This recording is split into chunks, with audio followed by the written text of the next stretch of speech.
जय हिंद दोस्तों, आप सभी को न्यू टीम एकेडमी के परिवार में स्वागत करता हूं। मैं आप लोगों को भूगोल सब्जेक्ट पर चर्चा करूंगा। आइए बात करते हैं भूगोल। भूगोल मुख्यतः यानी कि भूगोल सबसे पहले जानेंगे अर्थ क्या है। भूगोल का अर्थ होता है पृथ्वी का वर्णन, जहाँ पर मानव जात यानी जीवजन रहते हैं। यह एकमात्र ऐसा ग्रह है जहाँ पर जीवन संभव है। भूगोल जो है जियोग्राफो शब्द से लिया गया है। सर्वप्रथम इसे इरेस्थानिज ने। हम बात करेंगे भूगोल के प्रकारों के बारे में। भूगोल मुख्यतः दो भागों में बांटा गया है। पहला है भौतिक भूगोल, दूसरा है मानव भूगोल।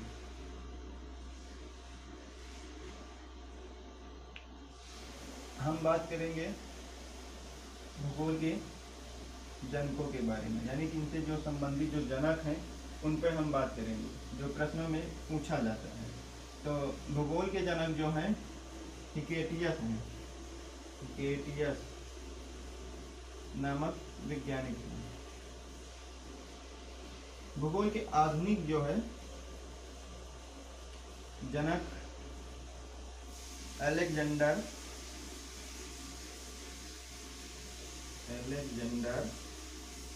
वान हम्बोल्ट हैं। आइए हम बात करते हैं, जान लेते हैं कि मानचित्र के जनक कौन है। तो मानचित्र के जनक टालमी हैं।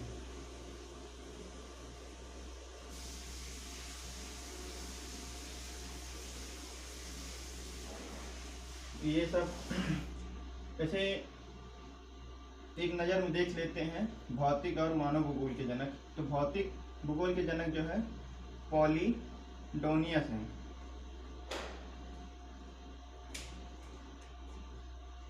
मानव भूगोल के जनक ब्लांक हैं।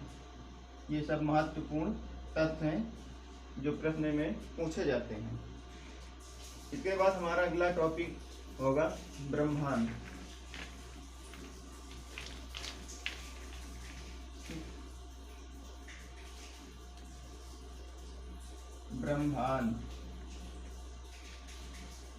ब्रह्मांड को इंग्लिश में कॉस्मोस कहते हैं। कॉस्मोलॉजी के अंदर इसका अध्ययन किया जाता है। प्राचीन काल से ही ब्रह्मांड के विषय में चर्चाएं देखने को मिलती हैं। सर्वप्रथम 300 ईसा पूर्व पहले एरिस्टार्कस ने ब्रह्मांड का केंद्र सूर्य बताया था। समय अंतराल बाद फिर यानी कि 150 ईस्वी में टालमी ने पृथ्वी को जो है ब्रह्मांड का केंद्र बताया था। समय अनुकूल बीतता गया। फिर उसके बाद कोपरनिकस ने इसकी पुष्टि की कि जो है ब्रह्मांड जो है का केंद्र जो है वो सूर्य है, ना कि पृथ्वी।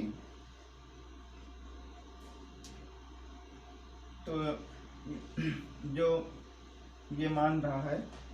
हम बात करेंगे ब्रह्मांड के उत्पत्ति के बारे में, यानी कि ब्रह्मांड की उत्पत्ति कैसे हुई है।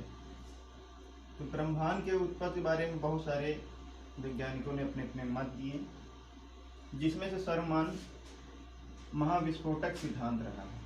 महाविस्फोटक सिद्धांत, जिसको हम लोग बिग बैंग थ्योरी के नाम से जानते हैं। बिग बैंग थ्योरी, ठीक है। तो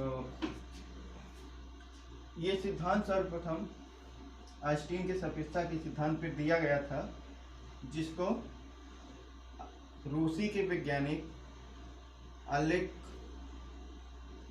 फ्रीडमैन ने बताया कि जो है ब्रह्मांड का भूतकाल से फैलाव हो रहा है और ये अत्यंत सूक्ष्म था। इसका घनत्व और तापमान अधिक है। जैसे जैसे एक ओर ब्रह्मांड का जो है फैलाव होता गया, दूसरी ओर इसके घनत्व और तापमान में कमी हुई है। जैसे पदार्थ का विकिरण ठंडा होता गया, वैसे वैसे आकाशगंगा और ताराओं का निर्माण होता गया है। तो हम बात करेंगे अब आकाश यानी कि गंगा के बारे में। आकाश गंगा के बारे में बताएंगे, जानेंगे। तो आकाश गंगा की जो संख्या है लगभग 10,000 मिलियन है। और ताराओं की संख्या अगर जानेंगे तो ये इनसे 10 गुना है। यानी कि एक आकाश गंगा में लगभग 1 लाख मिलियन ताराओं का समूह है। 1000 ताराओं का समूह है, जिसमें मंदाकिनी यानी कि जो हमारा सूर्य है या सूर्यमंडल है, वो मंदाकिनी आकाश गंगा के ताराओं में से एक है। यानी हमारा जो सौरमंडल है किस आकाश गंगा में है, तो मंदाकिनी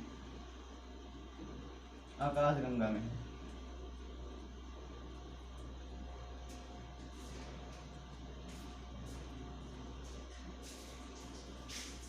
मंदाकिनी आकाश गंगा के जो सबसे पास आकाश गंगा है उसका नाम एंड्रोमेडा है। यानी एंड्रोमेडा आकाश गंगा।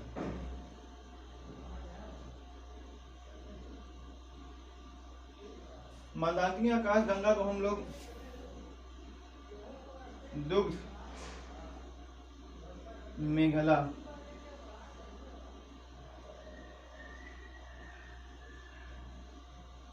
भी कहते हैं। क्यों कहते हैं? क्योंकि रात में हम जब देखेंगे तो ये हमें दूध की तरह दिखाई देते हैं, इसीलिए इसे दुग्ध मेघला भी कहा जाता है। मंदाकिनी आकाश गंगा का जो सबसे चमकीला तारा है वो आर्यनेबुला है। ये महत्वपूर्ण है, जो पूछा जा सकता है।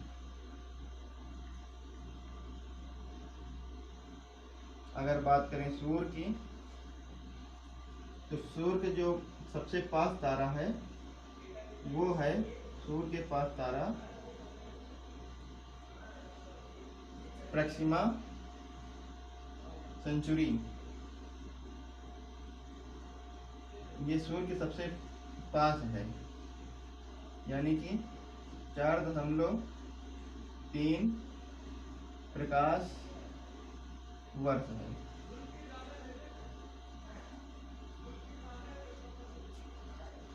उत्तरी ध्रुव है उसका नाम, उस तारा को जो है हम लोग पोलरिस तारा के नाम से जाना जाता है। ठीक,